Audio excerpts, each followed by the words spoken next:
From Tally to Cali, It's time to wake up. Wake up! Wake up! Warchant.com is your ultimate Seminole sports source. And this is Wake Up Warchant. Now here's Warchant.com's Aslan Hajavandi And Corey Clark. Oh, Enter man. your 6-digit I PIN screwed number. everything up, and I tried to fix it, and I couldn't fix it. But we're here. It's Wake Up Warchant. We're live. I'm dialing in right now so we can take all of our callers. Corey, how are you today, man? I mean, I was having a good day until these last 3 minutes. Please re-enter. I mean, I don't know. You got to be all dramatic about that and everything. That I was mean, it really was. You know, having a good day, Michael feeling Mott. good about things. Please re-enter your 6-digit PIN. What? If you think you have Nothing's reached the working. wrong This is show, hang terrible. up and try again. This is not. That's I put in the right thing. Anyhow, I'm Aslan. Welcome everybody. I promise I'm not drunk. And I'm going to get this thing working right now. Guys, I apologize. I'm I know sorry. this is the That is highlight. not Oh, a my valid word. PIN number for Justin Michael Live. Justin Goodbye. Michael Live. What is going on? It's got like the wrong show and everything. Here's what we're going to do. We're going to pretend this never happened. We're going to be right back. Is that it?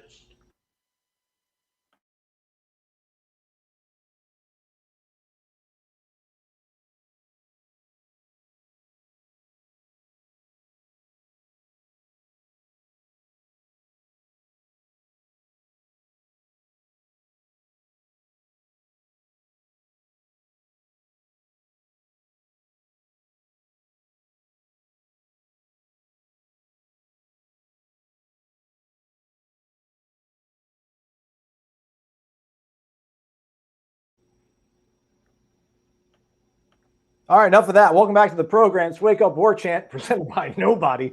I'm Aslan. He is Corey. Thanks for being here. We're going to take your phone calls because that's what we do here on the program. We're also going to talk some football. Hopefully figure out some way to talk about football, despite the fact that we're 204 days. I don't know. Don't quote me on that one, away from the season. Corey, I know your day was going great before this happened. What was going on earlier today that made your day so great? Got up. It's sunny up here. It's like 64 degrees. Went out and practiced a little baseball with Brady. Just enjoyed the day, man. Stephanie was there hitting ground balls. It was a good little Tuesday. Okay, I like it. I'm jealous. It's been just raining all day here in Tallahassee, but we shall overcome. I didn't bring it last week. Apparently, even Ray Pereira called me out on that. Kind of hurt. Well, you really showed them with this start. You're bringing it now. We spoke to 3 players yesterday. Which one did you like the most, Corey? Pick one. That's I don't want to know. I like Joshua Burrell. I think was was probably the best interview subject. He came across as really excited to be at Florida State, and that showed out. That shouldn't surprise anyone if you follow him on Twitter or read anything written about him. He was one of those guys that's on Twitter every time a recruit drops whatever it is these days, hit their top 20, their top 12, top 7. He's always tweeting at him like, "Come on, you know where you want to go." He's one of those guys. So I think hopefully he's good, because I think his personality, just in life, but on social media too, could make him a fan favorite among FSU fans if he's actually a good football player. And I know he's a good football player relative to people on earth. But is he going to be a good Florida State wide receiver is what we still don't know yet. What if Mackenzie Milton won a national title this year? Would he be more beloved than Jameis? Yes.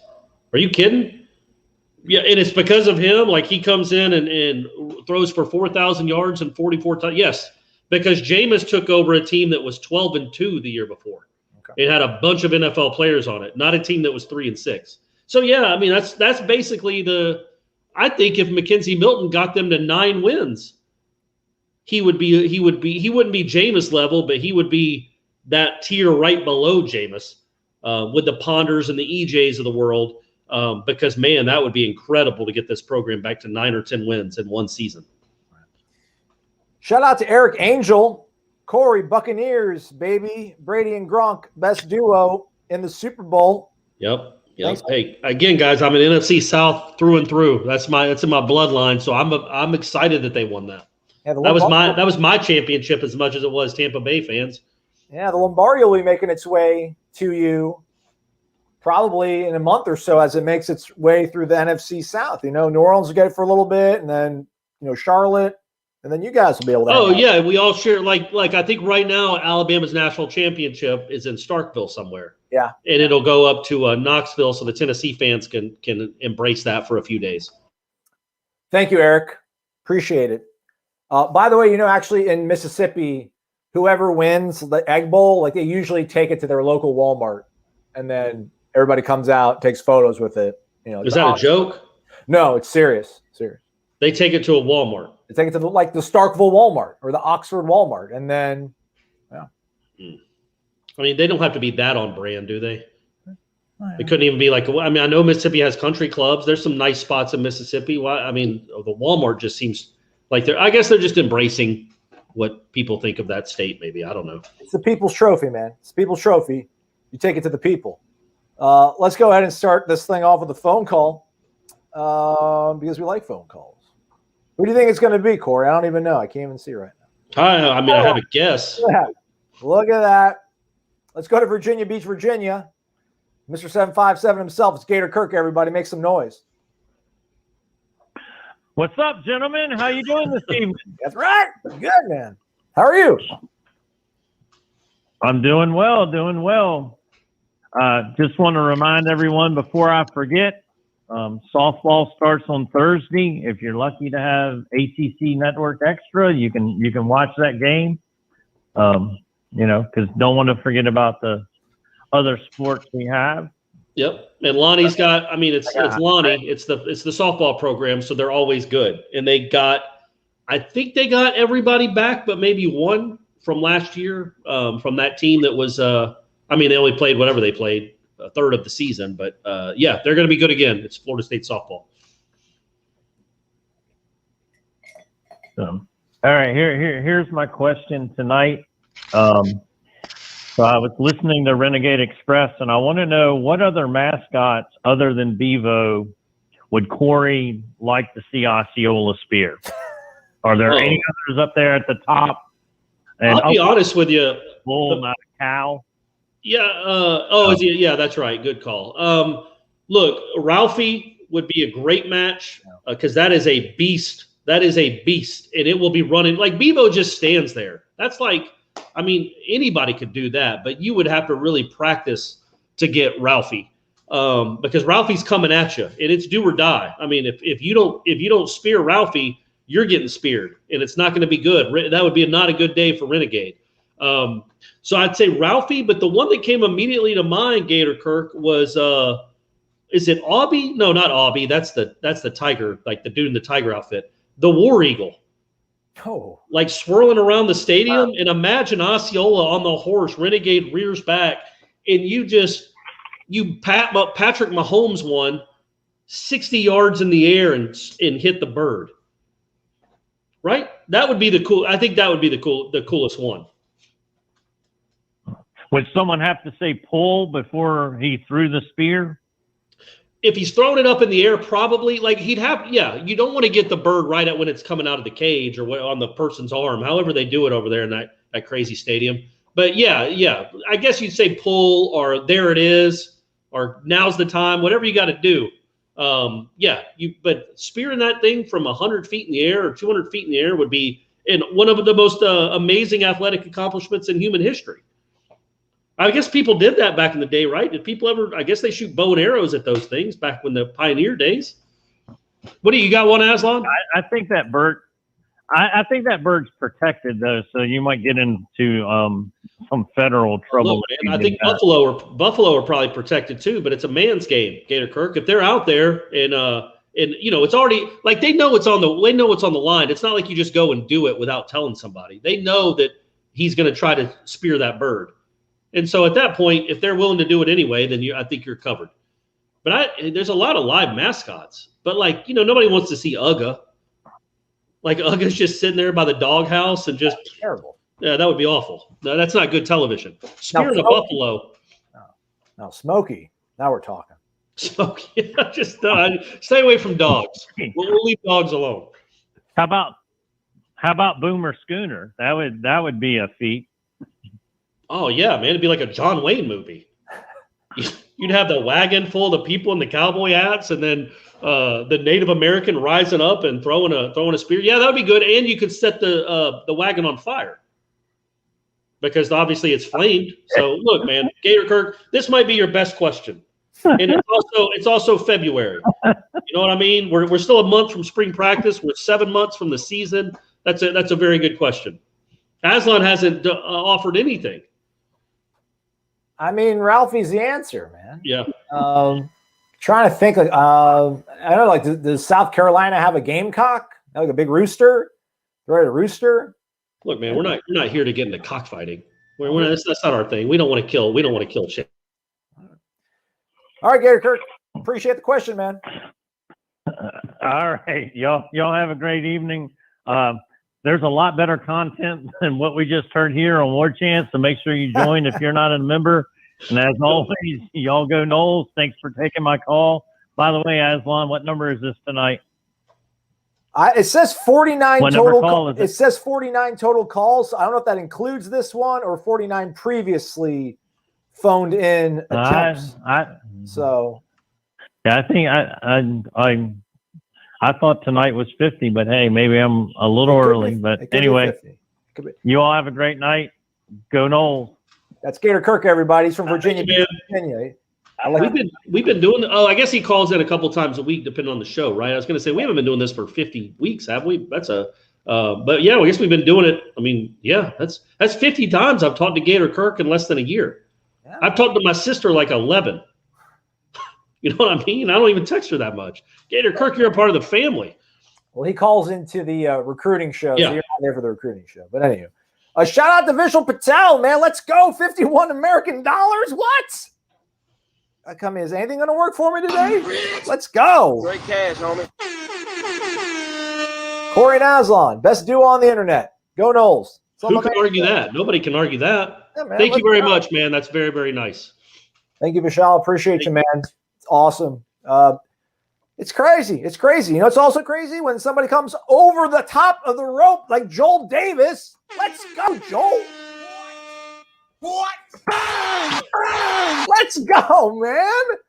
I had a bad start. Everyone's trying to pick me up, Corey. Yeah, they are, man. They're doing their best. Thumbs up to button, everybody, if you could. We appreciate that. Joel doesn't even know what a director's chair is, but he wants one. LOL. Working on it. We're trying to figure out a way to, you know, reciprocate the absolute selflessness of all you folks. Yeah. And show you what it means, how much you guys mean to us. And maybe we can figure out over the spring game. Trust me, when we do get more insight into how we can go about gathering for that game, we're gonna do it big as a man. And so that's like the pillars of the show, the James B's, the Ray Pereiras of the world, and you know who you are. And Joel Davis is getting close. That's big time. You know, we've joked that they will get their own chair, not just a lawn chair, but an actual director's chair with their name on it, with a Warchant logo. That could be a little Warchant merch. But Joel, man, that's awesome. Thank you very, very much. That's very nice. Too nice, too kind. Ed Lemix asked Corey, who did Uga go after at one of Georgia's games? It was Robert Baker, the Auburn wide receiver.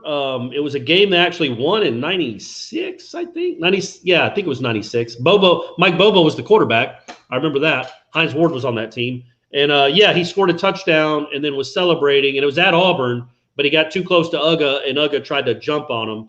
And it's actually as you can imagine, it's a very famous poster in Athens. Like, that's in every bookstore you go into where you can go buy that print. It's a great picture. And, yeah, he really got after him. But Auburn was up. I think Terry Bowden was still the coach there. And Auburn was up 21-0 and then lost it was the first overtime game I ever remember watching. It was one of those that went 5 overtimes. Robert Edwards finished with 6 touchdowns. Damian Craig was the quarterback for Auburn to tie it back into Florida State. So, yeah, there you go. All roads lead back to Florida State and Tallahassee. Let's check out this. Let's go to North Carolina. We're going in order, man. This is like vintage 91 Braves. It's like, you know, Otis Nixon batting leadoff. You got Gator Kirk. We got Jeff Blau from the 2-hole. That's none other than Daryl from Thomasville, North Carolina. Daryl, how are you this evening? I'm doing good, Aslan. How you doing, Corey? Hope y'all guys are doing well. And Go Noles. That's right. That is right. Doing well, Daryl. Thank you, man. Good. I was going to ask y'all. I don't know if y'all already covered it or not, but I was going to ask you in the interviews y'all did on Monday, the three guys that y'all interviewed. Who do y'all think stood out the most when y'all was interviewing those guys?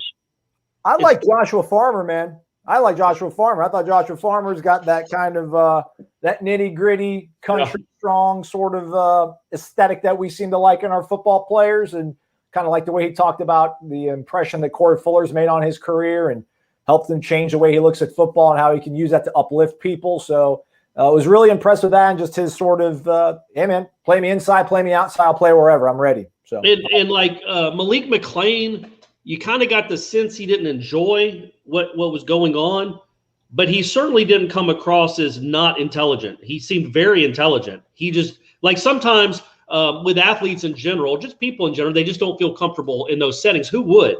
But he was, I get the feeling, I kind of like a little bit of, like that. Like he had, to me, like a little Kenny Shaw in him. Kenny Shaw is a smart guy, but he didn't like the interview set up that much. And so he wouldn't do it a whole lot, or Jalen Ramsey for that matter. But there was a quiet confidence to that kid that I really seem to enjoy. But yeah, my answer, Daryl, we did talk about it at the beginning. It was funny when you asked.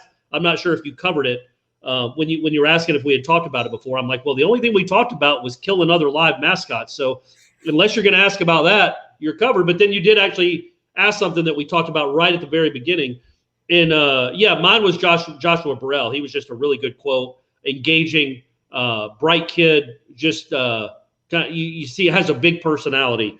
But all three were impressive in their own way, I thought. But the best part of the entire 40-minute session, and I brought this up on headlines earlier today, was when Ira, talking to Joshua Farmer, asked him, and this is verbatim, "Hey, Joshua, how long have you been knowing Odell?" That's how Ira phrased it. I've never heard Ira speak like that in my life, but it was awesome. It was by far the highlight of my for me of that media session. And apparently he's known him for a while. So but he credited Odell with being a big reason he came. So that was just a little bit surprising, but that was a cool moment. And all three of those guys seemed like sharp guys. Right. Well, my second question would be: I know the spring game's coming up in April, and I know all of us are looking forward to that. We got it circled on our calendar. But I was wondering what position are you guys looking at y'all looking at that y'all want to stand out? What position y'all want to stand out that you want to improve the most on our football team? Corey? I mean, again, we were just talking about them, but to me, the wide receiver play, I really want to see what they have there. You know, they're going to have five scholarship freshman receivers in spring practice. Those three guys that were already here, they get a year back, so they're still freshmen technically. And then these two guys that we talked to on Monday, I want to see what that looks like. I want to see if any of those guys, even if it's Brian Robinson, Portier, the two new guys that are on campus, obviously Destin Hill's not here yet. They've got to get better there. And, you know, I don't know how much these guys will play, but if they can push the older guys, that will certainly help too. So to me, and also with spring practice, it's like, you know, obviously the right answer is the trenches. You've got to get better on both lines of scrimmage. And they were pretty good. They were okay on offensive line. They still got to get better. But that's hard to gauge with a one-off in a spring practice. But you can see if a guy has something to him outside. If he makes a great catch, if he has some wiggle to him, if he has explosiveness, that's stuff that can translate, that you can see in such a small sample size and think, okay, that can really translate into the fall. So I know it's a simple answer, but I'm a simple man, Daryl. I'm going to say wide receiver is what I'm looking for the most. Aslan, you got an answer? Kicker? Oh, yeah. Steve Ryan Fitzgerald, Grotehouse. I'd probably say quarterback then if you're going to take receiver. I would love to see Jermaine Johnson and whoever else rush off the edge, but then that's at the sort of expense of your offensive line, and then people get upset about that. So I'll say quarterback. Let's just see McKenzie go out there and let's see him scramble a few times, show that he still has a little bit of that elusiveness and that playmaking ability with his legs, because I still think he'll be able to throw the ball mighty well and be able to throw it on time. So quarterback play, man, that's the quickest thing. Quickest thing to fix this thing, Daryl, if the quarterback can play exceptionally well. So that's what I'm looking for. All right, guys. Well, y'all do a great job, and I thank y'all for each and every week y'all come on. And guys, I want y'all to hit that likes button. That's right. Because these guys do a great job. And sign up for War Champ. And Daryl, y'all. Yes, sir. I don't want to interrupt you, but I'm going to interrupt you. One of our friends, one of your friends over on the Tribal Council in the Outer Banks, he goes by OBX Nole, says he posted this on War Chant. He didn't want to ask me or Corey a question. He said, this is a question for Daryl. Ask him if he has ever sat on the world's largest Duncan Fife chair. I don't know if I pronounced that correctly. No, I have not. Okay, it's a mighty large chair. Do you know what I'm talking about? I'm going to pull the photo up here for everybody that's watching. I know exactly which one he's talking about, yeah. And I'm too old to climb up there. And if I climbed up there, they'd have to have a crane to get me off. So, oh man! All right, anyway, Daryl, we appreciate the phone call as always. Have a great evening. Yes, sir. Y'all have a great evening, and God bless y'all. Bye-bye. Thank you, Daryl. Looks like we found a chair for Ray Pereira. Yeah. For the hangout. Ray, there's your chair, man. You got to bring it down. Oh, man. That thing, I mean, there's got to be a ladder on one of those legs or something, I'm guessing. What a weird thing to have, too. That's like a thing from Vacation where Chevy Chase is like, you want to see the second biggest ball of twine in the country? Like, who decides to make that and then make it a tourist attraction? I'd love to know the backstory of that. Yeah. Let's go Buffalo 1. Did Tour of Duty start today? Did not. It's been going on for a few weeks. I think a clip might have surfaced. I would put it up on here, but I think we might get zapped for copyright infringement. But no, it's been going on for a minute. Hey, I've got a question for you, Aslan. Sure. Is it better like this, the lighting? Yes. Looking at me, the lighting. Is it like this, or should I darken it and do this? No, other way. That's too yellow. You'll get dark. Okay. So a little more. And also the collar. Like this is one of the, I'm not the Fonz, but this is one of those sweaters that the collar like naturally does this. A quarter zip. Call it a quarter zip. Keep it like a quarter zip. No. Up. Yeah, because it's like sticking out like so is it supposed to be up? Yes. Okay. All right, thanks. I go to you for all my fashion advice. You know that. From the South, you don't know what a quarter zip is. Come on, you're better than that. No. Sharon did better. Sharon and John did better. Khalil Young's in the house. He's dropping 10 bones. That's what Khalil Young does. And he wants to talk about the future. Look at that. Okay. Khalil Retro. He asks us, how do you guys feel about Nate Andrews being part of the staff now? Always thought he was an underrated player for us. Pure playmaker. Yeah, man. Yeah, he's what's his official title? I mean, he's working with DBs, but I don't know what his official title. It's not like he's an on-field, like one of the 10 assistant coaches. Analyst? I don't know. I'll check it out. Analyst, quality control. But yes, he's part of the defensive staff now. GA. Sorry, Corey. Grad assistant. Okay. So good. It's cool that he's trying to get into coaching. Yeah, man, that's a great trivia question. Will always be a great trivia question. Who led that 2013 team in interceptions? You had 6 NFL guys in that secondary, and it was Nate Andrews. As a freshman, as a true freshman, by the way, he did that. Yeah, man, until he got hurt, he was a playmaker. And don't you think, you talk about a guy that was a 3-star dude he was like the only guy that played for that team that was like truly on the defense anyway, that was truly like a diamond in the rough. Like a 2-star, 3-star was a take at the very end of that recruiting cycle. I think he'd been offered by Minnesota to maybe play wide receiver. Some backstory there it's too long. Too many brain cells are gone. But he was not a big time when you think of, those classes from Florida State. A 5.6. He had 9 offers. Not from Alabama, not from Louisville, but he had one from Memphis, or Minnesota, I mean. So I think he'd be a great addition to that staff just because I know we want to get big 5-star guys into the Tallahassee here soon, but he's going to be coaching a lot of guys like him, guys that were undervalued, that weren't recruited very highly, that might have the ability to be a playmaker like he is. So I like it. And yeah, man, people kind of remember his last couple years where he wasn't much. He had a hard time getting on the field and staying healthy, but he was a legit defensive playmaker on one of the best teams of all time. So I think that helps, man, having a player that was on that team and also a player that kind of had his story and his journey from being a kind of unheralded to starting in the secondary or playing a lot in the secondary of a national championship team in 1 year.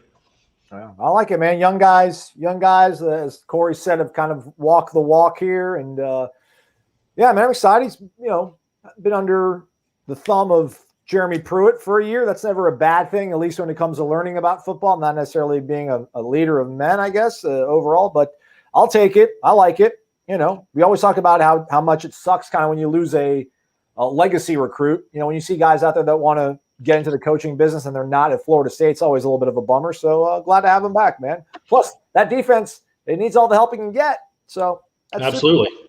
Thank you, Khalil Young. We appreciate you, man. Thank you very much, man. Thank you. We'll get to a phone call shortly, but let's shout out Redbeard real quick, dropping 50 bones. Yeah, you got your director's chair too, Redbeard. You know that. Dollar bills, y'all. Redbeard, 50 bones. Thank you. Like, for real, thank you, man. Appreciate it. Do you guys think the program is currently better, the same, or worse than it was in Taggart's first 15 months with the Noles?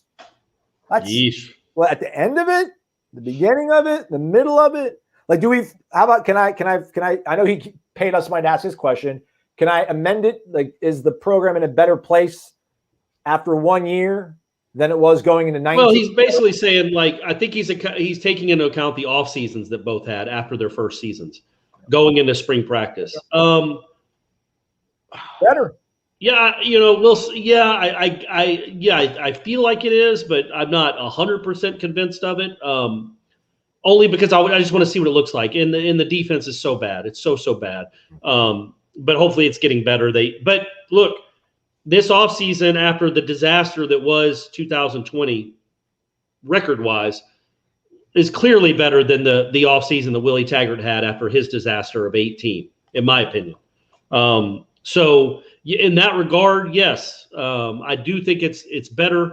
And I just think it's trending better. That more than anything, it's trending better. It's not like Willie going into his second spring practice had this unbelievable recruiting class that he was putting together. He was struggling in that aspect too, and he didn't have a pandemic to deal with. And that coaching staff was not the envy of any. In fact, again, he was coaching one less than everybody else. So in that regard, yes, I think it's on much more solid footing. But I also don't want to just declare that it's head and shoulders above what Willie's done until I see a product. But yes, you would think this offseason, the offseason of January of 2021, in my opinion, has gone much better than January of 2019. Agreed. You got McKenzie, man. You got a really good. You got McKenzie, yeah, for sure. And Redbeard, you obviously, like I said, you're one of the pillars. You're there, man. You guys are way too kind to us. We appreciate it. I say it every week. We just appreciate it more than we can ever truly express. Yeah. But it's been very, very humbling this last year. There you go. Ray coming in. Bang! Let's go, Ray. Come on, man. What's going on? Ray Pereira with 100 bones in the jar for your guys. Warchant.com, the Ultimate Seminoles Sports Source. He does like the large chair. I forgot what it's called already, the Duncan Fife chair. Yeah. He does like it. We'll see what we can do about getting that for you, Ray. He does ask, how would you grade strength and conditioning in year one? Go no. I would give it an incomplete. Okay. You know what I mean? Like, again, I know it's a cop-out or it might seem like one, but they were lifting paint buckets for a couple months. They just didn't get the offseason that you need to have, especially with a young college football team. Like, that's when you grow. Freshman to sophomore, high school senior to freshman to sophomore. You develop your bodies there, man, when you get in that college weight room, and they just didn't have access to that. They didn't have the access to the food, to the weights, all of it. So incomplete. We'll know. I'll be able to better answer that question because you guys know that I strength and conditioning is my life. right, Aslan? I mean, that's all we text about. I got the men's health magazines all over the house, muscle and fitness. That's what I do. So I want to see some more. I want more shirtless pics. We need that, right, Aslan? And I want to see some more definition. What I've always liked, Aslan, is the V in the back. Yes. The V back is Taper. I want. Yeah, I want a little more of that. I want to see a little more of that. But yes, it was incomplete. It was just incomplete. We didn't get to see much because of the craziness that was 2020. Well, we do know, or at least we were told in January of 2020, before the pandemic hit, that they had gained whatever it was, like X amount of lean muscle mass, and Mike Norvell said that during the signing day press conference. Kind of asked how things are in the weight room, and he was like, "Lots of muscle." He said something kind of funny and clever. So.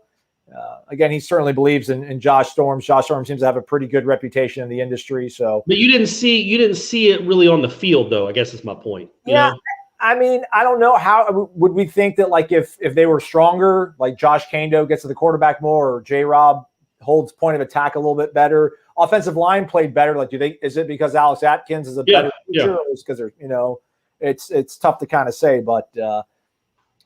Yeah, it's a tough sort of thing to really gauge. I'm going to try to find out some information on that, though, like some hard numbers, legitimately. If you got something in the works, maybe it'll tie into it down the road. Ray, love you, man. Thank you. You're the one, Ray. You're the one. Thank you very much, man. Thank you. Let's keep it rolling on YouTube. We do have people waiting in the queue, but I mean, Eric, you don't have to do this. Eric, you already threw money at us. You don't have to come back and give. Hey, you can, but appreciate it. He just wants to say that Aslan, Corey, or Noles are going to be dominating this year, just like the Buccaneers did on Sunday. Best in the war chant. Hashtag all of our names. Where's Ira, though, Eric? Don't forget about Ira. I guess Eric doesn't like Ira, which, hey, I don't blame you. Hey, be nice. Yeah, thank you very much, Eric. That's very nice. Too kind. All of you guys are too kind. Thank you. Thank you a lot, really, truly. Yeah, man, he mentioned Gene. I know he's talking about Gene Williams, but how about my man Deckerhoff getting to call another championship, man? So that's 5, right? Does he get a ring? I'm sure he does. He has to. I bet he's got 5 rings. He should take a picture like Brady with all 5 of the rings on his fingers, man. So and especially, man, because look, whatever you think of Deckerhoff, he's had to watch a lot of bad football. I mean, and to sound so genuinely excited about Tampa Bay football for that long and basically go 15 years without even being in the playoffs, and then to get to call a Super Bowl and a winning Super Bowl, that must have been he must have been over the moon. That's just I'm really excited for him. That's really neat. And hopefully, he'll be doing the same for Florida State here in a few years. That's right. Eric, thank you, man. We appreciate you. I mean, Ray shows up. James saw the bat signal go up. What? Bang! Bang! Let's go, James B. What are we doing? Man? Take that blitz and stick it up your Jerry Granville. I don't know. Just take that money. Do it. Shout out to late Marty Schottenheimer. Love you, man. James B. with 150 bones wants to know any word on if Mackenzie Milton will be out of that brace come September 5th. His doctor has said he was 100% in the little video. Did hype me up a bit. Looked like he was moving well. Looked like he was moving pretty well. I don't know how that works, man. Like, maybe just, some people just wear braces for the rest of their lives when they play athletic, when they participate in athletic endeavors. You see that a lot, right? So I would assume, like, I don't know that maybe it's just more of obviously a precautionary thing than he absolutely has to have it. So why right now, when we're 7 months away from starting, would you take it off when you're just trying to still be as cautious as possible? But either way, I thought he looked like he was moving, man. And the guy can move. Remember, he rushed for over 1,000 yards at Central Florida, and that includes sacks. So he probably rushed for 1,300 or 1,400 yards at Central Florida and like 20-something touchdowns. So that is a part of his game. He's not Jordan Travis, because who is running the ball? But he can get you on a 3rd and 6. He can get you 9 yards running the ball. Trying to figure it out. I'm pretty sure they most of them wear a brace on their plant leg.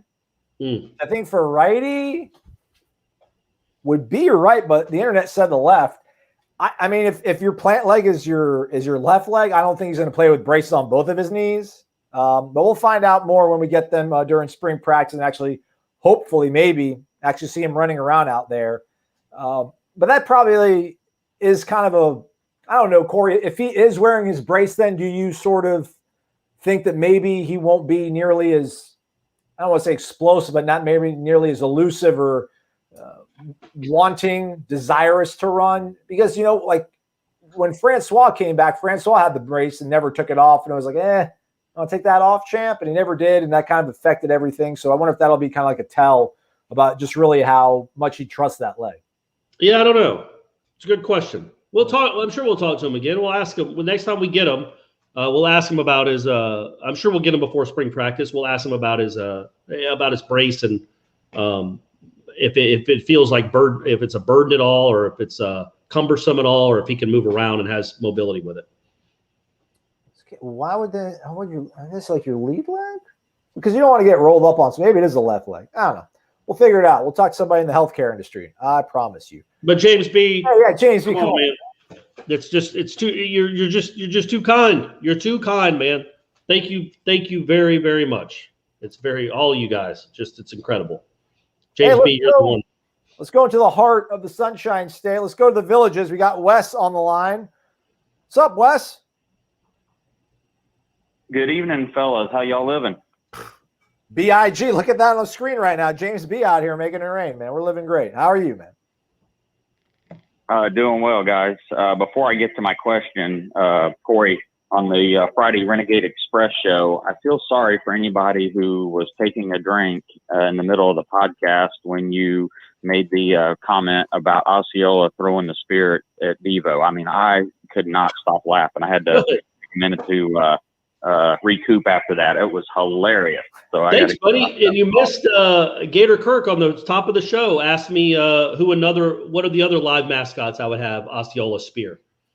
So we ran through the list. Bevo obviously made it. The War Eagle from Auburn, like that would be a great sight to see him firing that into the sky. There's a lot of, because the cow's just standing there. Bevo would be like a real challenge. But thank you very much, man. I hope you didn't spit it, your coffee or your drink onto someone else. No, I was good. I just was saying if you have to gotcha. take a drink at the same time, you might have lost it. So it was, but yeah, it was well appreciated. I got a good chuckle. So anyway, my question, obviously the 2021 recruiting class is in the books. And my question is for both you guys. I want you to give me your top 2 true freshmen in this class that you think will have the biggest impact in the fall. And the caveat is none of us are allowed to choose Destin Hill. So it makes it a little more challenging. Oh, all right. You've sunk my battleship, Wes. I was going to go with. I'll put the list up there. Those defensive ends are just they're too thin for me, man. But then again, so is Brian Burns, and Brian Burns had 10 sacks, but I think Burns is a little more coveted than Patrick Payton and George Wilson. Let's see here. True freshman, man. True freshman. Maybe Hunter Washington, because he can play defensive back, and they're going to go to a 4-2-5, and some of their defensive backs aren't of the best caliber. That's one I would say I'll throw in the mix. And how about, I'm still like from Michael. I think Michael would probably say then Byron Turner. Byron Turner from St. Augustine, New Orleans, had a pretty darn good senior season coming off the edge. Maybe they'd find a way to get him to. And I think he could maybe be, maybe he's a third down guy, like Brian Burns was as a freshman. Like Brian Burns didn't play every down, but he got 10 sacks as a true freshman because he was in on third downs and he was so fast. Maybe that's a guy. I'll go with him. That's a good one. And then again, I know we can't choose Destin Hill, but then I'll choose Malik McClain. I just think they're gonna have, and the fact that McClain's already on campus is a big deal. He's obviously rangy and can run. So I think that maybe that's the guy that could break through. And again, I'm not looking for, he's not going to have 90 catches as a freshman, but he can make some big plays as a freshman. And I feel like it's been a long, long time since Florida State had a true freshman make a real impact on offense in his first season.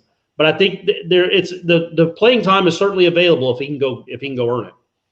So those are my 2. I just think it's too hard with an O-line are an interior lineman, in my opinion, to make a huge, or even a linebacker for that matter, to make a huge impact their first season. But, I hope I'm wrong. Yeah, man. What about you, Wes? Who's on your radar?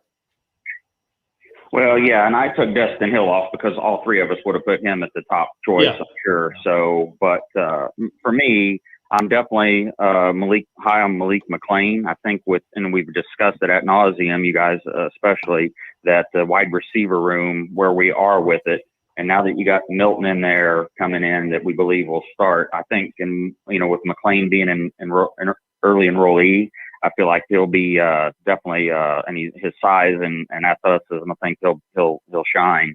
And my other pick, I am with you on Aslan on Hunter Washington. I think we will be in the nickel set more, and that guy just seems like he's a dog. And so I feel like he'll, even though we've got all those corners and transfers and whatnot, I think he'll he'll be in the rotation. And I will tell you guys, do not sleep on Josh Farmer.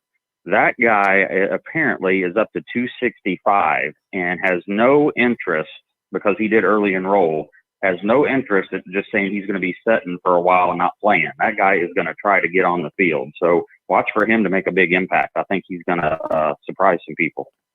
I'll take it. I like it. Options on defense. That's good. We need options on defense to get things better for sure, man. All right, Wes, we appreciate the question. Thank you. Yeah. Did you guys see where we got another PWO, that Jack O'Keefe at linebacker? I saw PWO, but I don't recall his name. I just saw, I think, like his father, and then we retweeted on Warchant. But yeah, it's crazy. They're getting all these guys that actually have like rivals.com profiles. Yeah. And they're not. Yeah, they're. It's a higher caliber. Now, look, you want it to be on the whole roster, but their walk-ons are a very high caliber right now. Now, you'd rather your starters be higher caliber than normal. But yeah, walk-on matters to Norvell. We talked about it before. Obviously, he was a walk-on. And so he doesn't dismiss preferred walk-ons. They matter to his program. And if you're good enough, he'll play you. He's proven that over the years. And that was another question I had. I don't ever remember PWOs being that big a deal under Jimbo, and definitely no PWO was coming to play for Willie.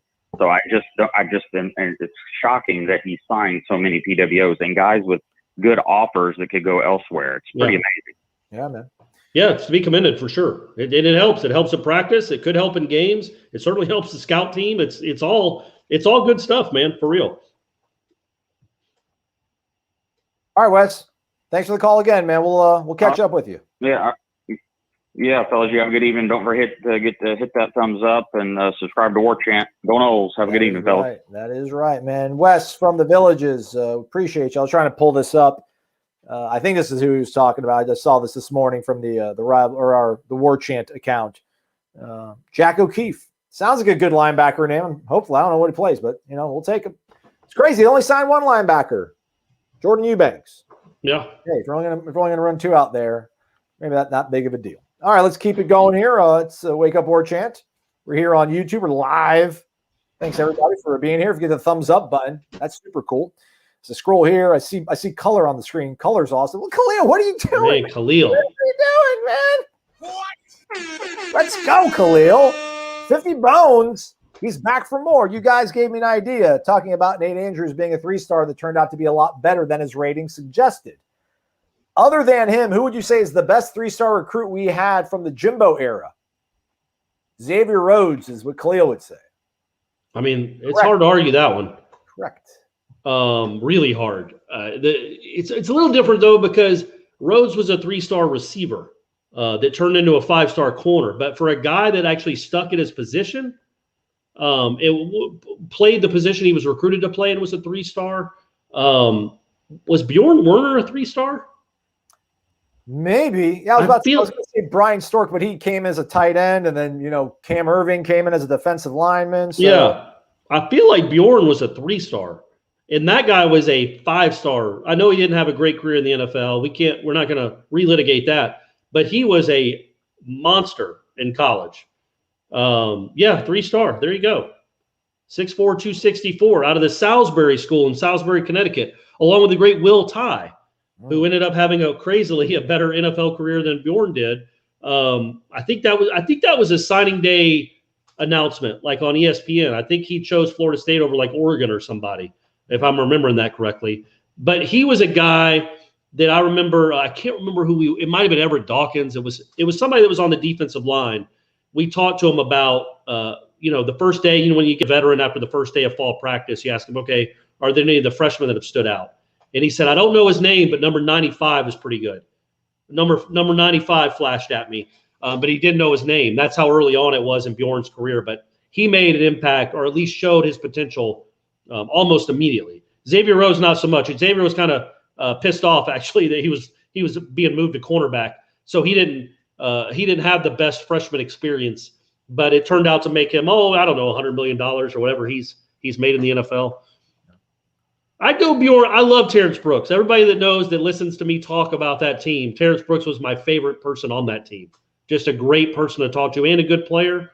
But I'd still say I'd take Bjorn over Terrence Brooks as a impactful football player at the college level. And Terrence Brooks was really good as a person, as an interview, and as a player, was really good. But Bjorn Werner was like an All-American. I think Bjorn's the answer, man. Right? Yeah, I'm trying to go back and look at the lists, but I think that's like cheating because they should just jump off the screen to you. Trey Jackson, but he was defensive lineman. He also was a defensive lineman. Well, they brought him as an O lineman. That wasn't something where they're like, you get to choose. We'll try out at both, and whichever one you're better at. That was trick at doing that, so they knew he was an O lineman. Yeah, I'm just gonna look at the 12 class, and we'll move on. Menelik was a 3-star. He was pretty solid. He only gave you 1 year. Yeah. Roberto Aguayo. That's the answer. Oh yeah, that is. Yeah, you're right. If he was only a 3-star, I don't know that there's ever been a 5-star kicker. They're probably not going to waste their time making a kicker. Imagine that pressure. Like, you think Roberto had pressure being a 2nd-round pick in the NFL. Imagine being a college kid that was a 5-star kicker. Like, there hasn't been one. There couldn't have been one ever. Because 3-star's got to be the max. Because you can't go 4 or 5-star on a kicker. Because you just can't do it. Roberto Aguayo is going to end up in the College Football Hall of Fame.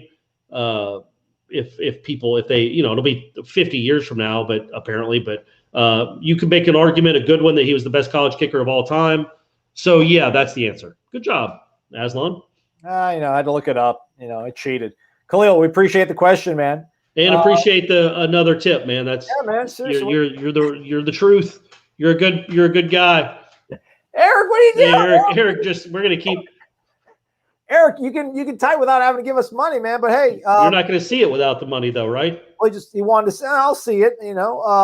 He gave Ira a shout out, which is much deserved. Ira's the just making everything happen for us. Yep, puppeteer. Yeah.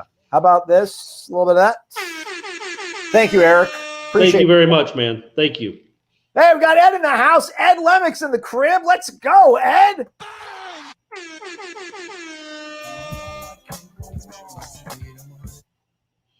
Courtney said to Tip, I said I'm saving up for other things.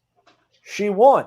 Yep, as she should. Courtney's a very bright young lady. We've told you she's your better half. You should listen to her all the time. All right, happy wife, happy life. Ed, we appreciate you, all those saving up for other things. I don't know. Maybe I don't want to poke and prod too much. Maybe you can let us know what these other things are at some point, perhaps. Right. Foreshadowing. But you're the best, Ed. Thank you very much, man. Thank you. And thank you, Courtney. Thank you very much. Yeah. Let's get back to the phone lines. Let's go to the Bluegrass State. Is that what Kentucky is? Yeah, man, you got it. Yep. Yeah, absolutely. There we go. We got our guy back with us here. Is Tommy T-Bone with us as well as Dave? It's Bardstown, Kentucky in the house. And he's going to ask a very Kentucky question. Hey, T-Bone, what's up, man?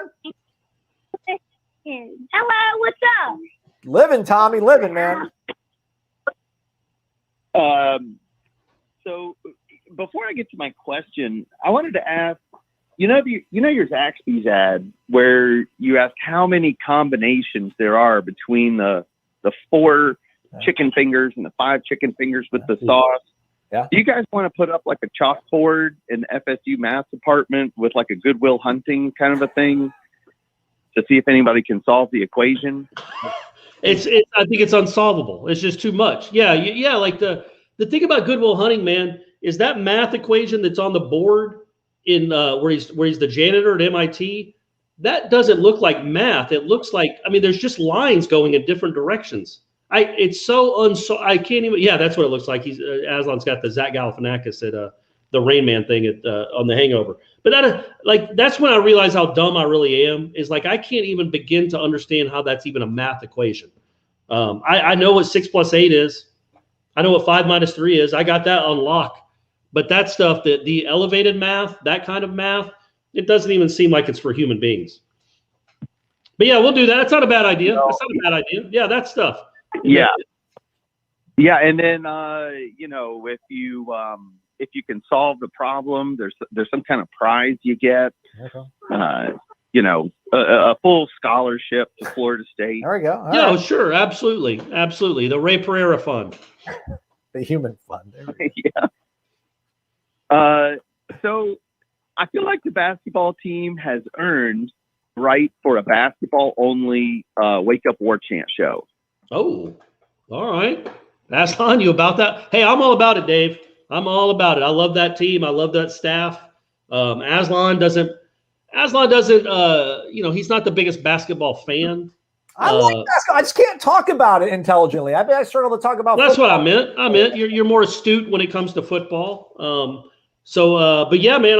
Look, when they get, especially when they get near the tournament, and if they're going to like the Sweet 16 or something, yeah, we'll do our very own all basketball show. But yeah, and in fact, we'll probably within the next month or so, maybe not Leonard, but we might get CY. We'll try to get Stan Jones, one of the assistant coaches, and we'll do an interview with those guys too, because they're always willing and they have a lot of great stories.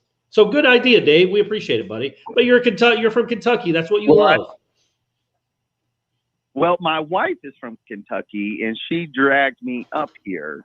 And then now that I'm here, not only is Kentucky terrible at basketball, which is her alma mater, but I invite over all my Louisville fans, all my friends that are Louisville fans, over to watch Florida State play Louisville, and then we've been annihilating them. They said they're just That's right.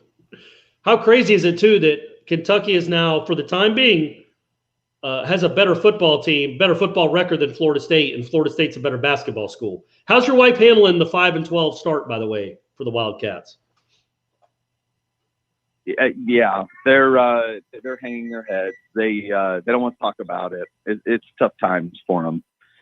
But I hear you guys say football pays the bills, and people don't want to hear about basketball. But I think at least one show dedicated to all the good things the basketball team is doing, representing us. I think they deserve it.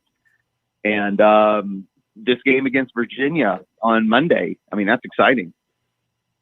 You know what's hard, Dave, though, in all honesty, is it's just you can understand just the season this is, and like just when they were off to, they had an okay start to the season, then they got put on hold, and then they had an incredible run, and then they get put on hold again, and it's like it's hard to talk about a team where you don't know when they're going to play again.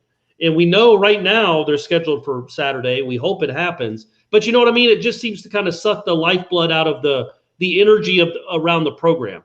But once they start playing again, yes, it'll be. I promise you, it'll be a much bigger aspect of our show.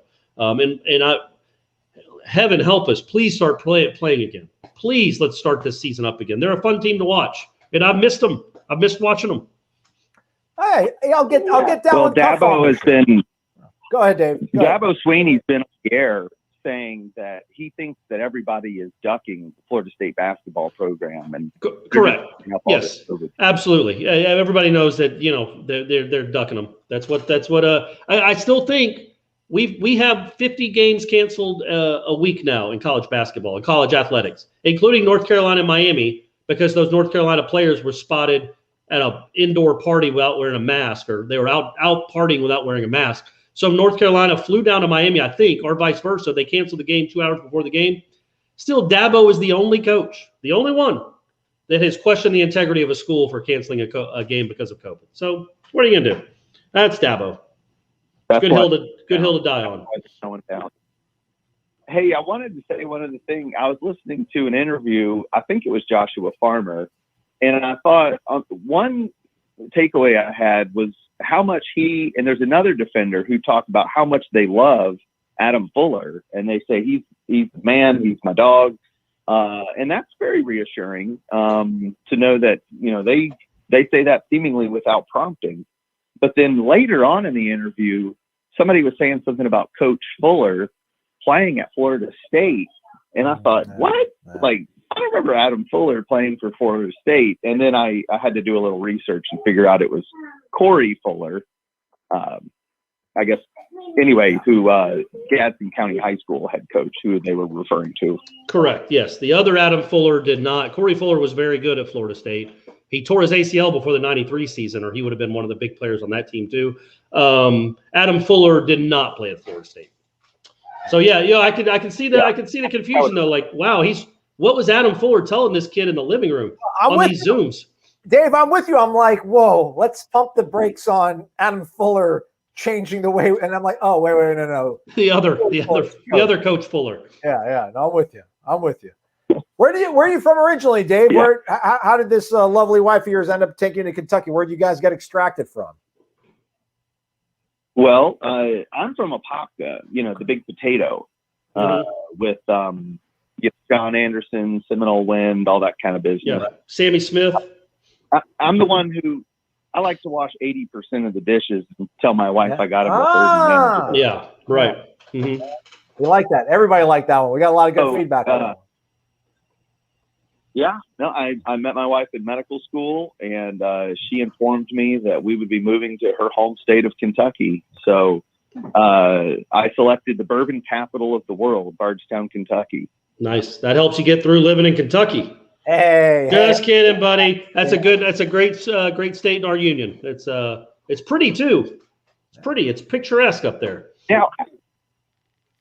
So it is. Actually, I was driving through some back roads today, and it was beautiful, little overcast. But so on the last Wake Up War Chant, I was kind of amused to hear you guys talk about people criticizing the way you pronounce things or bringing up all like the criticisms. So I do want to bring up one criticism, and that is the way Corey pronounces Louisville. Oh, no. He calls it Louisville. Yep. So I can't stop it. I've tried. I know. It's Louisville to me. It's always going to be Louisville. I can't stop it. I know it's Louisville. It's hard. Louisville. It's just hard. It sounds like I'm gurgling on something. Louisville. You have to take a couple shots of bourbon before you say it. There you go. Right. There you go. All right, Dave. Send the best of the missus and T-Bone as well. My 5-year-old daughter. Go ahead. 5-year-old daughter Leah wants to ask something. Is that okay? Absolutely. Okay, Lilo, can you do it? Yeah.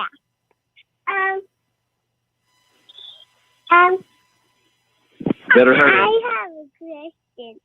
How did the cheerleaders feel? Did she say, how did the cheerleaders cheer? How did the cheerleaders cheer? Yeah. Huh. Aslan, you want to take a shot at that one? Yeah. What was it? How did the cheerleaders what? Cheer. With enthusiasm and passion. Energy and pom-poms. And they're all very good athletes too. They're doing flips. They're doing splits. They really do just stand there and do a straight up backflip, which call it back. I don't want you to try that. You're only 5 years old. You're not going to be able to pull that off.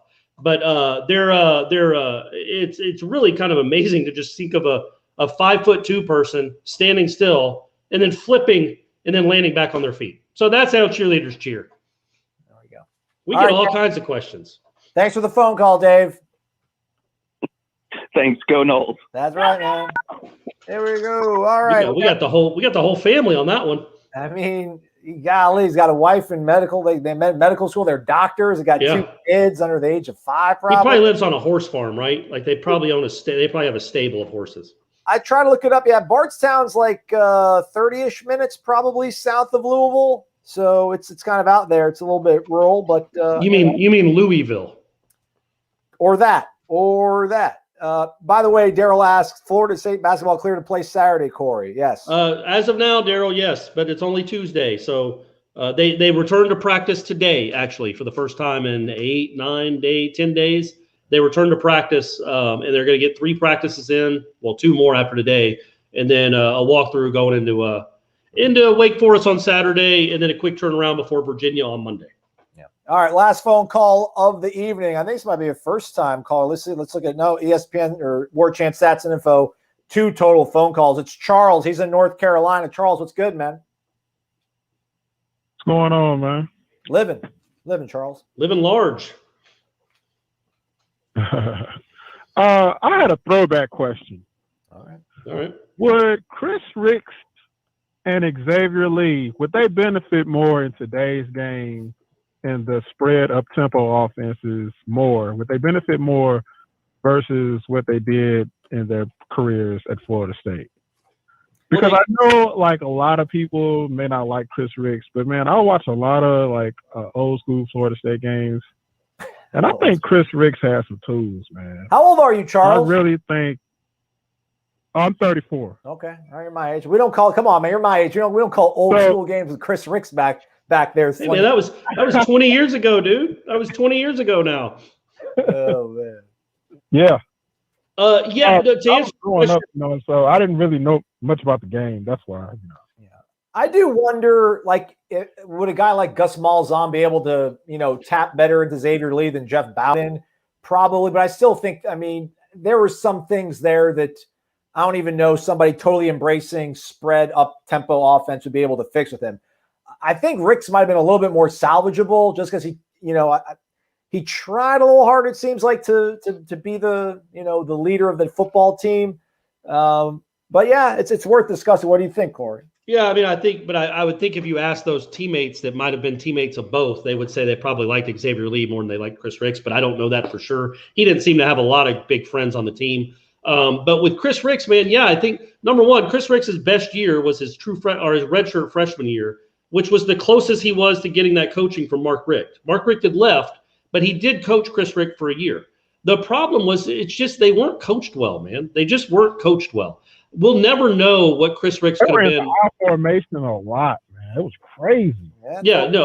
But Chris Ricks was 6'4", 210, could run, probably legit. Like, he played wide receiver his senior year in high school. Like, he was recruited as a quarterback at Florida State, but they needed him to be a wide receiver, which could have been a sign that maybe this wasn't the best quarterback available. But he was that good an athlete that he could have probably played wide receiver at some level of college football. In his best year, if you look at it, he threw for 24 touchdowns as a redshirt freshman, completed, I don't know what that is, 65% of his passes, and was a runner too, could make some plays with his feet. So yes, in this day and age, I just think it's more about the coaching than the era. But yes, in this era, I think he would have been allowed to be himself more. And just like, hey, if it's not there, it's your first read and it's your second read. And if they ain't open, go. Just run. You're going to get us 8 yards. You're fast. He had a long run against that 2001 Miami team, which is one of the best college football teams of all time. He had like a 40-yard run against those guys. He was an athlete. He just got progressively worse as he played more, which is not a great sign. And then Xavier Lee, I just don't know, man. You hear the stories about what he was like while he was at Florida State, and it just didn't seem like he took it all that seriously to be a high-level quarterback. But I think, yes, both of those guys would have benefited from being in this era where it's 4 wides. It's, basically the coach tells you, the coach is telling you what to do, the adjustments to make right before the snap. So with the things they hold up in the air and the whiteboards, it would have been interesting. Both of them were talents in their own way. It's just crazy to me, man. Charles, I don't know if you watched Xavier Lee. His best games that he played at Florida State, it was the Maryland game when he came in. He was an emergency starter because I think Weatherford got sick or something or was hurt. Nobody knew he was going to start the game, and he was incredible against Maryland. They lost, but he was really good. And then he came in relief against Alabama. It was really good. And you're like, man, there's something there. But the longer he played, it seemed like he regressed. And the next game wasn't as good as the Alabama game. And then the next week after that, it was like, all right, that wasn't very good. And the next week after that, it's like, what is this? And that's how Xavier Lee seemed to do when he'd get his chance. The more chance, like you're our starter now, he would seem to regress. And I don't know if that has anything to do with the eras. But yeah, I don't know. That's a long-winded way to say both of them were coached very poorly, in my opinion. And Chris Ricks, in my opinion, man, he had like he threw the best ball, man, of all the Florida State quarterbacks, in my opinion. Like that ball just like came right off of his hand. Like it was crazy. Yeah. And he, look, man, so by the time he was done at Florida State, he was kind of throwing almost Phillip Rivers like low sidearm. But you go watch that throw to PK Sam when they beat Florida in 2003. I mean, that is a rifle. That's a rifle shot, man. He sets up. Now look, it's Chris Ricks. There's a dude wide open right in front of him, 10 yards away, that would have gotten them well into field goal, or in a 30-yard play. But he takes the shot because that's his mindset, that's his personality. But that thing must go 60, 65 yards in the air. I mean, he just lets it fly, and he could run. It's just the other stuff with both those guys. They were missing maybe a little bit of the intangibles that they needed, and they were missing good coaching. Have I said, Aslan, that they didn't get the best coaching? Have I made that point? It was a little bit lacking. I like the question, though. Yeah. All right, Charles, we appreciate you, man. All right, thanks, guys. Go Noles. That's right, man. Thank you, buddy. That is a wrap on the phone calls. We still got some show to do, though, because we're on YouTube Live. We are sorry, but the show has ended. Goodbye. And people like to get involved on YouTube. Eric's back again. Eric's trying, like he's going for like the cycle or something. Let's go, Eric. He's coming down for Big Monday, Noles versus Virginia. Hopefully we play. Hopefully, Eric. That'd be a good game, man. That could be. Those probably I would think the two best teams in the ACC going at each other. We'll see how Florida State handles this layoff. Hopefully they handle it like they did the last one. Joel Davis is back. What? You know what can go wrong. Let's go, man. Joel. Joel Davis is coming with authority, man. He is coming with authority. You are too kind, man. You are too kind. You're already one of our favorites. But that's very, very nice, man. Thank you. Thank you very much. Next time you don't have to tip, but next time you leave something on YouTube in the comments, I want to know how you became a Florida State fan. Okay. 100 bones. He just threw 100 bones and said that Paul Feinbaum should watch us and take notes. I agree with that. Yeah, I mean, wouldn't be a bad idea. Wouldn't be a bad idea. We got Charles Edwards dropping a super sticker on us, which folks on YouTube can enjoy. We can't see it, but it's the thought that counts. Let's go, Charles. Thank you very much, man. Thank you. Scrolling. Hey, there's a pillar. There he is. It's Mark Adamczyk. It's our guy from Naples. Dollar bills, y'all. Let's go, man. 50 bones. What are you apologizing for? You're a subscriber and you're a pillar, man. You get a you're like Jameis. You're Winky after the Heisman. You get a pass. Yeah. This internet world is your oyster, man. He had a golf match. He's still celebrating the Buccaneers win. Mm-hmm. Wants to thank us for everything we do. He'll bring it on Renegade Express this week. You better. Otherwise, we're never going to forgive you for missing the show. Hope you did well on the golf course, man, and thank you so much, man. You're way too kind. You're too nice. This is a crazy world we live in when you people are this nice to us. It really doesn't make a lot of sense, but we truly, truly appreciate it. Khalil. Great cash, homie. It's just people one-upping each other. Great cash, homie. Let's go. What are we doing? 100 bones from Khalil Young, man. Come on. He's got a question, too, which you totally can do when you throw American dollars in our face. By the way, when we have whatever form it takes with a Wake Up Warchant Appreciation Party or Warchant Appreciation Party, we better spare no expense. Are the Khalil Youngs and the Ray Pereiras and the Marks of the world to be like, hey, what are y'all doing? I want to give back in a way somehow with what we're going to do for them whenever we all get together, whenever that is. And when we do have our get together, we're going to take an informal poll of like a charitable organization that maybe we all want to back. Absolutely. That is something that's important to me. You guys are so kind and so thoughtful. I would like to somehow make an impact with another charity. Not with another charity. We're not a charity, but make an impact with a charity because you guys are so thoughtful. I think we could do some real good moving forward. At least, I don't know, occasionally with a show. I think we could do a lot of good with you because you guys are so giving and thoughtful. It's incredible. Khalil's question, you know I had to go retro at least once. If you had to build an FSU defense by position. 4-2-5, I like it. We're going in a 4-2-5. Mickey Andrews, that's you, Corey. Okay, so the cornerbacks are Dion and Ramsey, and then I guess Buckley. I think T-Buck. Oh, LaMarcus, though. No, I'm going T-Buck. It's fine. Trust your first instinct. Yeah, but man, the two safeties. Is LaMarcus a safety? He played safety. Yeah, he played some safety. And Leroy Butler should be although the weird thing about Leroy Butler is he was a cornerback his All-American year at Florida State. He did play safety, but he was a cornerback in '89. I'll still go Leroy Butler. So Leroy Butler, LaMarcus, man, what a secondary that is, huh? Ramsey, Dion, and Buckley. That's solid. Lots of this going. Yeah. A lot of finger wags, baby. That's the finger wag crew. That's all they'd be doing is finger wags. Linebackers, Marvin and Derek Brooks. Okay, that's settled. Got that squared away. And then the deep. What do we got? We got Bolware, Ron Simmons. Yeah, Jernigan's in the conversation. Travis Johnson. Think about the D tackles you got to choose from: Darnell Dockett, Travis Johnson, Corey Simon, on and on and on. Broderick Bunkley. Oh boy, I'm gonna say Bolware is one of them. Although he could be our Fox, he could be our Hunk, he could play the other roles too. But I'm gonna say Bolware, and then only because I don't want to be too predictable and say Bolware and Renard Wilson. I'll say Bolware and DeMarcus Walker. You know what? I'm gonna give him a little love. I know there's great guys out there: Ron Simmons, Bjorn Werner, people like that. I'm gonna go DeMarcus Walker. That guy was really, really good. And can play inside a little bit too. And then, I don't know, man, Jernigan and Corey Simon? Simon and Dockett? This is hard, Khalil. This is hard, man. There's too many good players.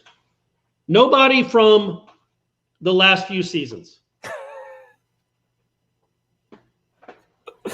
Maybe Brian Burns? No, you're right. I'm just trying to be funny. You got anybody you'd throw in there? I think I covered them all, didn't I? Yeah, you know more than I would, man. I would just say Ron Simmons just to pander to our older demographic that watches the program. Plus, he was very good. Oh, yeah, obviously, but I never saw him play. I know people might be pining for Paul McGowan, maybe a linebacker over Derek Brooks. I mean, he won the Buckets, right? I mean, come on now. Come on. We're trying to get our Hall of Famers on the field. We got to have D. Yes, he did. Paul McGowan was great. He was the leading tackler 2 or 3 years in a row. It was the second best player on that defense that started the dynasty in '87. But yeah, it's got to be Marvin and Derek Brooks. Okay. People are saying that maybe Mackenzie Milton is Chris Ricks 2.0, but with better coaching. That'd be I think Mackenzie's a little more polished. Jeff Hill's in the house. 20 bones. I guess a little bit of that. Dollar bills, y'all. Hey, thank you, Jeff. After what happened to Chubba Purdy, when you get hurt during practice, I hope gets our quarterbacks all wearing green jerseys. Yeah, I don't think they're going to make that. And I don't want to call it a mistake. I really don't. I know people were upset when it happened, but, I mean, part of his deal is being able to run the ball. And look, I don't know, honestly, that we would have ever seen Jordan Travis last year if James Blackman isn't – well, I guess that makes sense if James Blackman isn't so bad, or if Chubba Purdy doesn't get hurt. Because what makes Jordan Travis incredible, you can't see in a green jersey. You know what I mean? You just can't. You don't know that if a guy – in a green jersey, for the people that don't know, but if you're watching this, you almost certainly do, you just touch them. You can't tackle them. You really don't even touch them, but you don't shoulder them even. You just kind of get near them and breathe. Yeah. So if Jordan Travis makes the wrong read on his own read and keeps it, and he's one-on-one with the linebacker, and the linebacker gets a finger on him, the play's over, they blow it dead in a practice. But, buddy, that ain't Jordan Travis, man. He's not getting tackled one-on-one by a linebacker, but you can't really appreciate that if he's in a green jersey all the time. So I think the thought there, and Mike Norvell says he does it all the time every year, is you want to go live a little bit so they get used to being hit, but also when you're a true freshman and part of your appeal as a quarterback is the way you can run. Well, you want to see what that looks like when you're trying to win a job. You can't just assume that Chubba Purdy's athleticism carries over to the college level where he can shake guys like they're an Arizona DB, like they're a 150-pound linebacker from some no-name high school in Arizona. These are real players. So that all that said, just defending the move to have them in a green jersey so you can see what you have in them, yeah, it didn't turn out to be great, and they probably won't do it again. What if Chubba Purdy comes to you and he's like, Coach, I want to let me go live. I want to do it. Do you save him from himself, or do you admire his moxie? Just from what we've seen from Chubba, I save him from himself. Okay. You know what I mean? Well, not from what we've seen, but the guy. Let's keep him as safe as possible until the absolute time you rip off the wrapping and you get to enjoy the toy. We did see the FSU football tour of duty, didn't we, Aslan? I have not seen it. Again, I'm going to play it in the background here to see if it looks like something we can maybe get away with. Probably not. They're all sweaty. Yeah. They're all sweaty. Jermaine Johnson's wearing 11. That's pretty cool. Brady Scott's in the house. Mackenzie Milton's got a brace on his right knee out there. Jarian Jones looking good. Bunch of guys sweating still. Lots of sweat going on. They look like they got good energy. Yeah. Awesome. There you go. Now everybody's seen it. You don't even have to see it. You just got it narrated to you.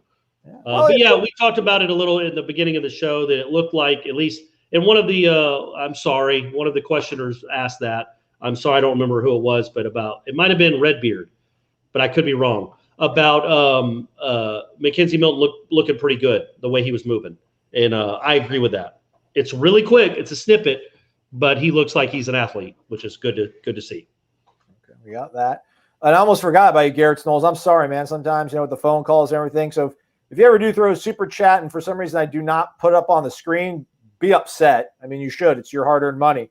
But just, you can comment and I'll post it back up on here and, don't give me more money on it or whatever. So we're not done, Corey.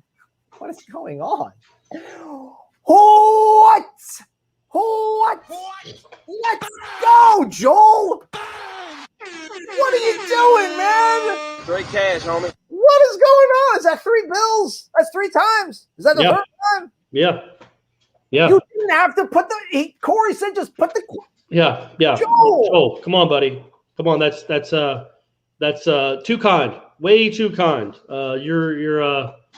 You're something else. All you guys are. You guys are. Obviously, our man Joel has done very well for himself in life. But I don't want to just diminish the people that don't donate as much as Joel, because it might be the same percentage of, you know what I'm saying? Like it might be this, but still, Joel, that is incredibly over the top, generous. It's just you guys are nuts. You're all nuts. We love you. This is the craziest thing that's ever happened in my life, and I have Brady Clark as a son. So there's nonsense going on every day, but you guys are just something else. It is unbelievably appreciated. Joel, responding to Corey's query about how he became a Florida State fan. He became a fan because all my family is FSU alumni. I would have went, but they did not have a mortuary program. Did I prep right? Mortuary, yeah.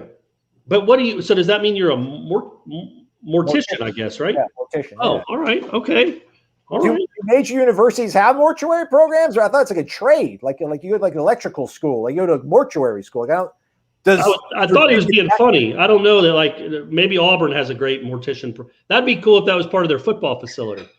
Get to learn to be a mortician. How to embalm. Like, we got corpses here for you guys.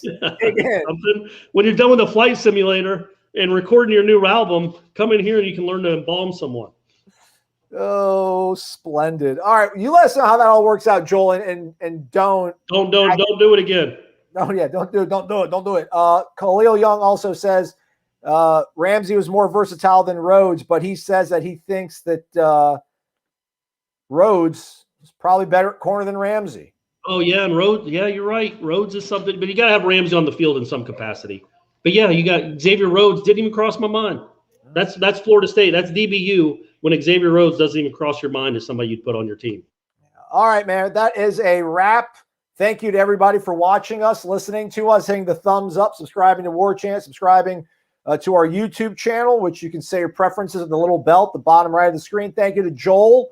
Thank you to Jeff, Khalil, Mark, Charles, Garrett, Ed, and James. I keep Eric's name popping up like 20 million times. So Ray, Redbeard, Vishal.